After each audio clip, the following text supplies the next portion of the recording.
What's cracking, fam? T Money down in the dungeon, Friday evening, TGIF. Here to bring you guys another collection update. Pretty much everything I got in from my last update. So, got a lot of stuff in today, actually. So, um, first off, I want to give a shout out to Pizowl. Y'all know I love Pizowl.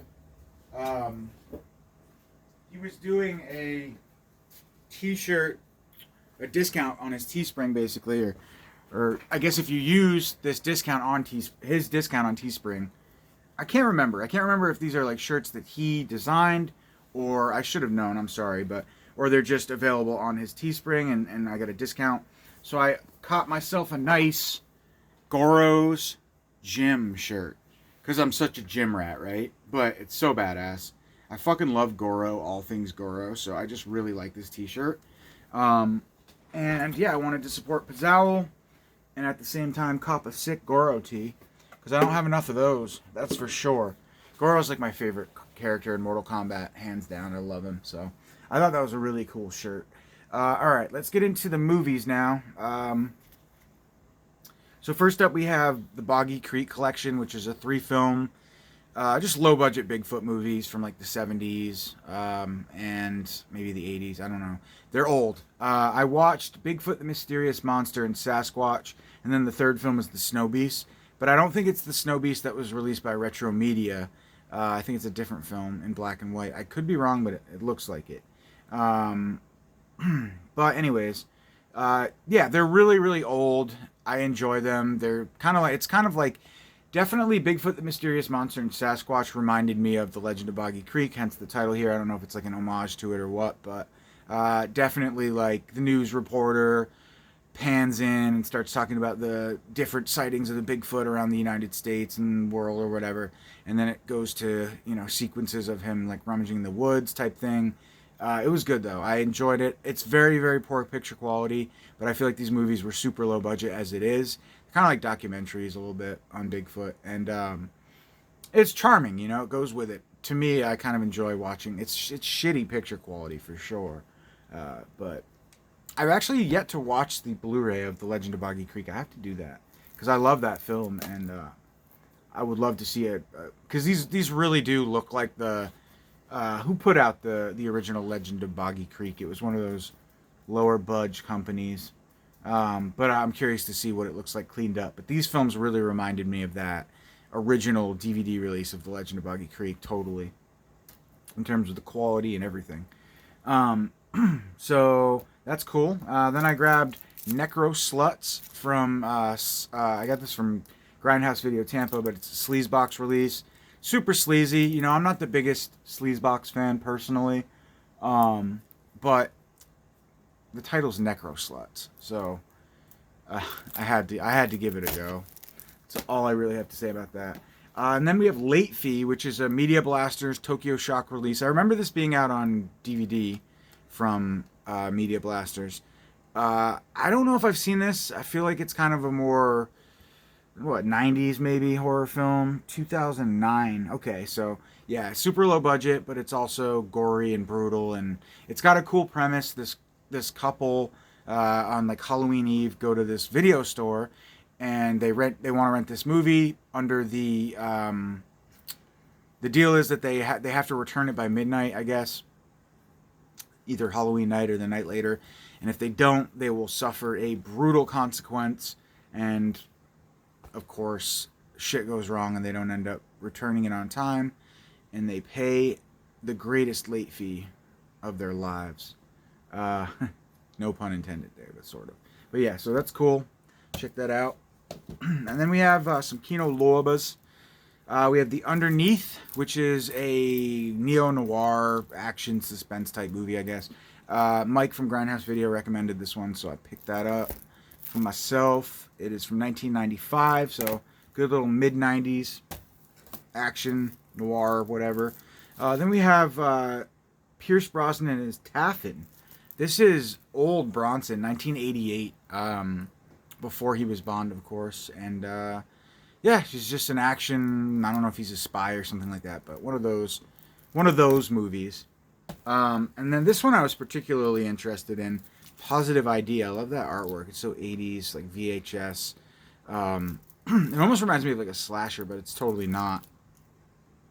It's a chilling offbeat thriller that takes a dark and macabre look into the mind of an obsessed woman. So, had to grab that one. And then last up for the kinos, we have Bring Me the Head of Alfredo Garcia. And this is actually directed by Sam Peckinpah, who is classic, just an amazing director, obviously. But this is released by Arrow Video as well. I was debating on whether or not I wanted to pick it up, but honestly, the slipcover is just so sexy, and I just like had to have it. So I ordered it. Not only for the slipcover, but just because it's awesome. Okay. Moving on, we have a couple titles from Retro Media. We have Bela Lugosi in The Corpse Disappears, which I believe is a sequel to The Corpse Vanishes, maybe loosely based on it, but not 100% sure on that. But it's old, it's black and white, and I think it's a 40s film, so I had to grab that. I like how they're doing these old Bela Lugosi films. And then particularly interested in this one, Haunting Fear.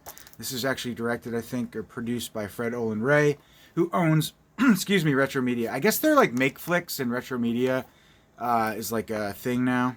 They joined, so their Retro Media releases sold through Make Flicks. Because usually I think Fred Olen Ray, I say his first name. I call him by his first name like I'm like his boy, but he used to sell them on eBay and stuff, so it's cool to have a actual website to order them from. But yeah, this has got an amazing cast. Michael Berryman's in this.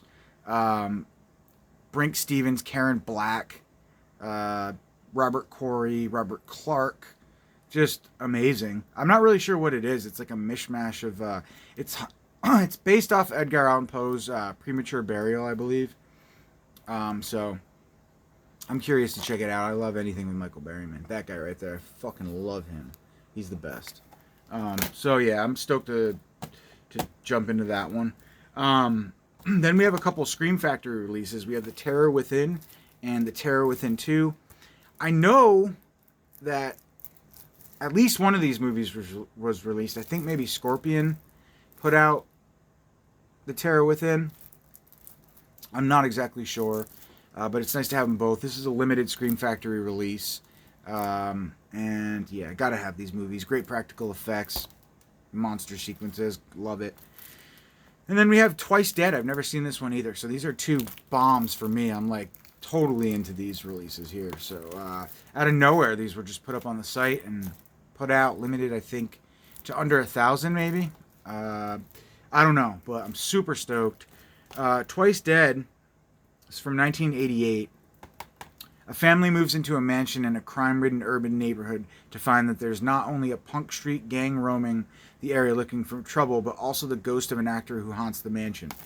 I'm having a deja vu. I almost feel like this was... I don't know.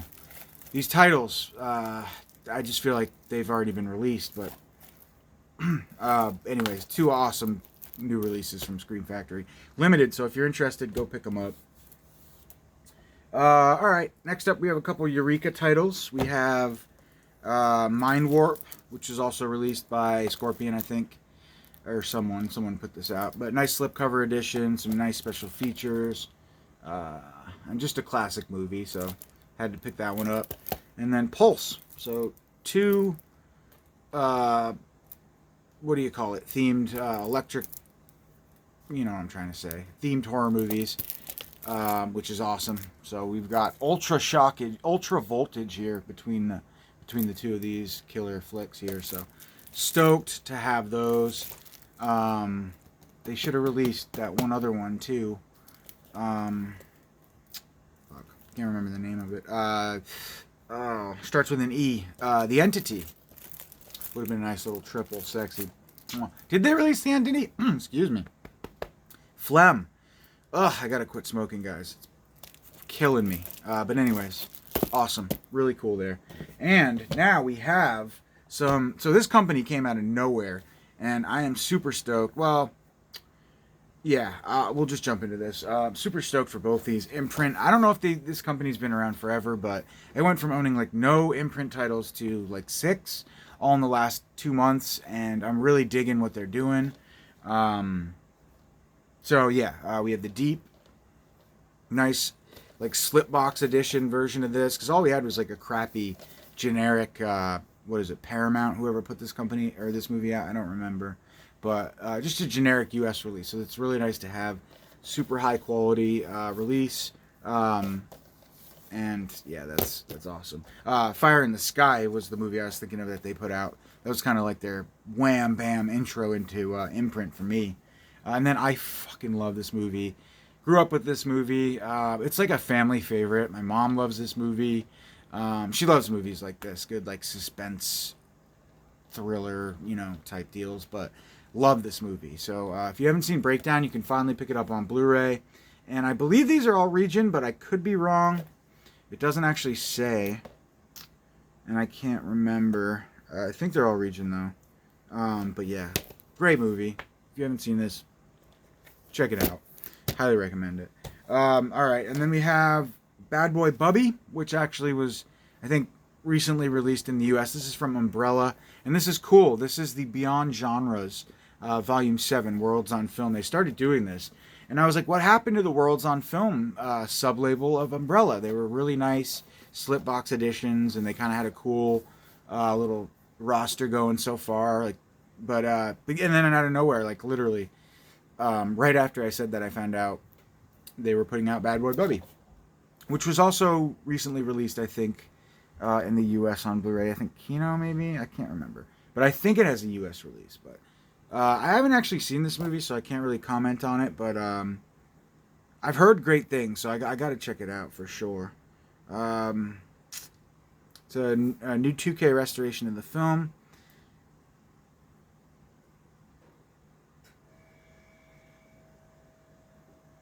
Wow, it says with 32 different cinematographers and a binaural sound recording rig taped to the lead actor's skull, the technical execution of Bad Boy Bubby was almost as radical as the film itself. Yeah, I know it's crazy, so I don't know. Leave your comments if you would like to talk about that movie a little bit more. Sorry, I feel like my nose is running and I'm congested and I have nothing to drink. All I have is this fucking raspberry muffin that I got that's supposed to be blueberry, and they gave me fucking cranberry. Pissed. No, sorry, I digress. All right, so next up we have... Wabam! Finally I got this in. This shipped on February 4th. So it's been rotating in the mail universe for over 2 weeks now. And finally it came today. Finally. Harry Warden comes home. Big fan of this movie. Who isn't? I don't need to comment on that. But it's an awesome figure. And then I did grab the Steelbook, even though I didn't need it. I think I grabbed it. Oh, I would have grabbed it anyway. I'm not going to lie. But I was forced to buy the two of them because I think they sold out of the figure alone. But that's not to say I would have picked this up anyway. Excuse me, guys. I'm sorry. I just ate hot sauce. And being a smoker, I feel like more and more lately, when I eat things that are hot, I get phlegm. It sucks because nobody else in my family gets it. So it's clearly from smoking. But yeah. Horrible habit. Horrible habit. But anyways, My Bloody Valentine. Classic movie. I don't know why I started talking about smoking again. I got to watch this movie with my brother because he hasn't seen it, and I showed him the Harry Warden doll. And it's just such a fantastic movie. Well, and actually, if you've seen the movie, you know that... never mind. But what do they call the guy? The miner, I guess? It's not actually Harry Warden, but yeah, fucking love this movie. I love the atmosphere in it. So good. Canadian goodness. All right, and last, it kind of reminds me of The Thing in a weird way. The way that it like depicts the isolation of the, just the atmosphere of that time, that Canadian rural mining town, whereas, The Thing does it in its own way. But it's just similar atmosphere to me, kind of in a weird way. I just love it. It's good atmosphere all around. All right.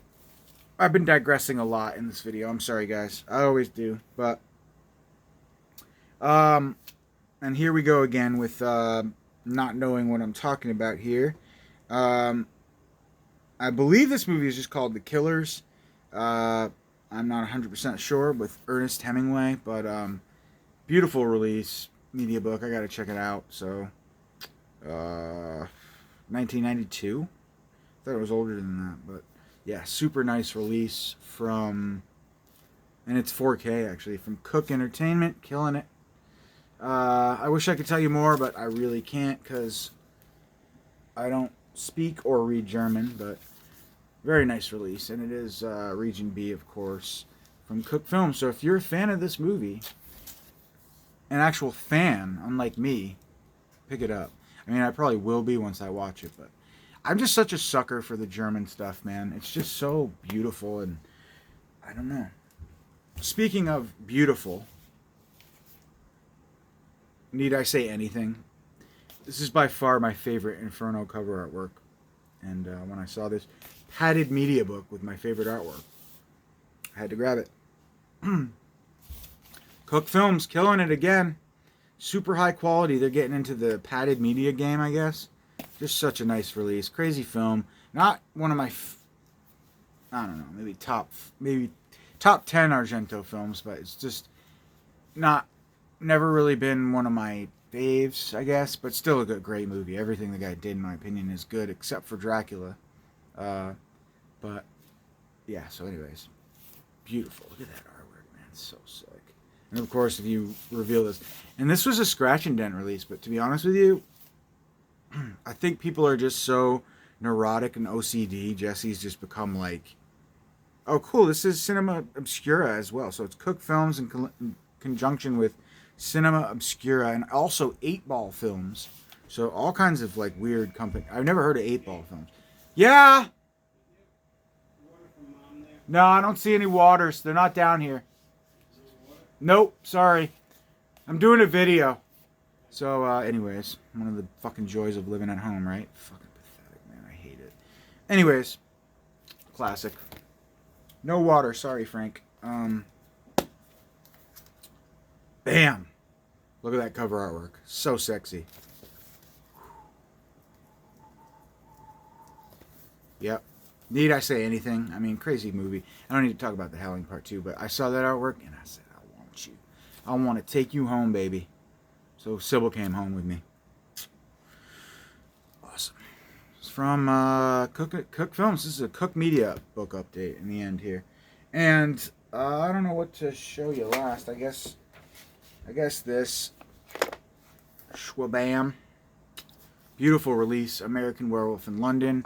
I showed you guys in my last update, I got the standard edition from Turbine, which wasn't the big box set, but Jesse had a few of these on the site. So I swooped one up, and I decided to get this one rather than the other one. Even though I do like the other artwork better, I decided to grab this one because I already own a variation of the other artwork, just in a smaller package, I guess you could say. So, beautiful release of a beautiful film, and this is definitely just going to stay sealed. It's going to stay sealed for probably my lifetime, maybe. I don't know. We'll see. We'll see what happens. I got to get over that shit, though, like, just admiring my movies, and, like, it's not that I don't want to watch them, but if I have multiple editions of a movie, then, I don't know. I just feel like I should, I don't know. I have this on 4K fucking 3 times over, so I think I'm going to save this for my collection. Just keep it as a collector's item, and maybe sell it one day if it's worth a lot of money, because it already is worth a lot. This is limited. I got number 1282, and I think it's sold out. He just randomly got a few more in. So this is the red box edition. Yeah, goodness here. So it's got all kinds of stuff. 4-disc ultimate edition, lobby cards, booklets, posters. You know the whole nine. Tons of supplemental features. Just the ultimate edition. Reminds me of the Turbine. What Hellraiser release? No, they did a similar release in this kind of box of something else. Psycho was a big release. Something they put out in a box like this. The Thing, yes, they actually put out a edition of The Thing in a similar box set like this. So, anyways, guys, that's it. That's all that I have for this Friday evening. So stay tuned for another update coming up later on next week, and hope y'all are safe, stay well, be well, and we'll talk to you later. Peace.